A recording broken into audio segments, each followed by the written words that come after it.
अब्दुल कलाम।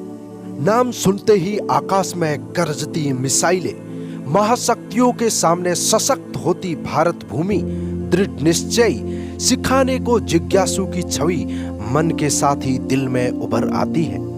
लेकिन आप यह जानकर चौंक जाओगे कि उनकी जिंदगी में एक ऐसा पल भी आया जब वो आत्महत्या करना चाहते थे।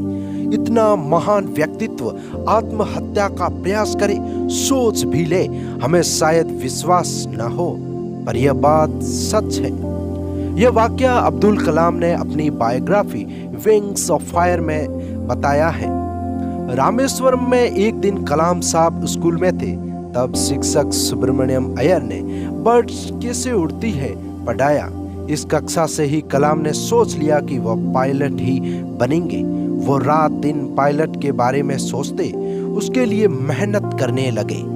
डॉक्टर कलाम ने मद्रास इंस्टीट्यूट ऑफ टेक्नोलॉजी से पढ़ाई खत्म करने के बाद नौकरी पाने के लिए 2 जगह आवेदन दिया। मिनिस्ट्री ऑफ डिफेंस में बतौर इंजीनियर पद पर और दूसरी जगह एयरफोर्स में। उन्होंने भले ही 2 जगह आवेदन कर दिया, लेकिन वह दिल से एयरफोर्स ज्वाइन करना चाहते थे। वह एयरफोर्स में पायलट बनना चाहते थे। एयरफोर्स उनकी पहली पसंद थी। इसके बाद सबसे पहले तो वह दिल्ली गए और मिनिस्ट्री ऑफ डिफेंस में इंटरव्यू दिया। इसके बाद बहन के जेवर गिरवी रख वह देहरादून एयरफोर्स का इंटरव्यू देने गए, लेकिन दुर्भाग्य से उनका एयरफोर्स में सिलेक्शन नहीं हुआ। इससे वो बहुत निराश हो गई, वह बुरी तरह टूट गई। उनको लग रहा था कि उनका जीवन बर्बाद हो गया। वह उस समय उत्तराखंड के ऋषिकेश में गए।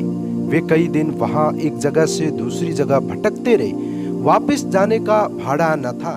एक रोज वो गंगा के किनारे चले गए। वो गंगा में डूबकर आत्महत्या करना चाहते थे। तभी वहाँ महाराज शिवानंद भी थे।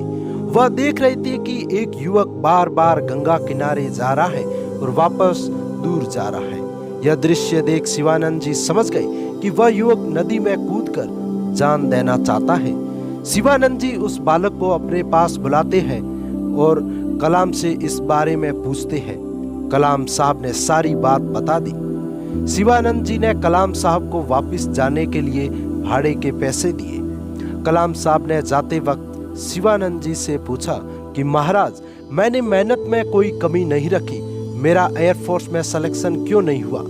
शिवानंद जी ने जवाब दिया कि शायद तुम्हारे भाग्य में इससे भी बड़ा कुछ लिखा हुआ है। कलाम साहब ने वापस आकर मिनिस्ट्री ऑफ डिफेंस को ज्वाइन कर लिया। मिनिस्ट्री ऑफ डिफेंस के अंतर्गत उन्होंने कई मिसाइलें डेवलप की। वो मिसाइल मैन कहलाए। 1998 भारत के पोखरण द्वितीय परमाणु परीक्षण में महत्वपूर्ण भूमिका निभाई। 2002 में भारत के 11वें राष्ट्रपति बने। इसलिए यदि कभी हम असफल हो जाएं, तो हमें ज्यादा दुखी नहीं होना चाहिए। क्या पता जिस क्षेत्र में हम असफल रहे हैं उससे भी बड़ा हमारे भाग्य में लिखा हो। उदास ना हो, मायूस ना हो, दुखी ना हो, बेहतर है अपनी तकदीर में।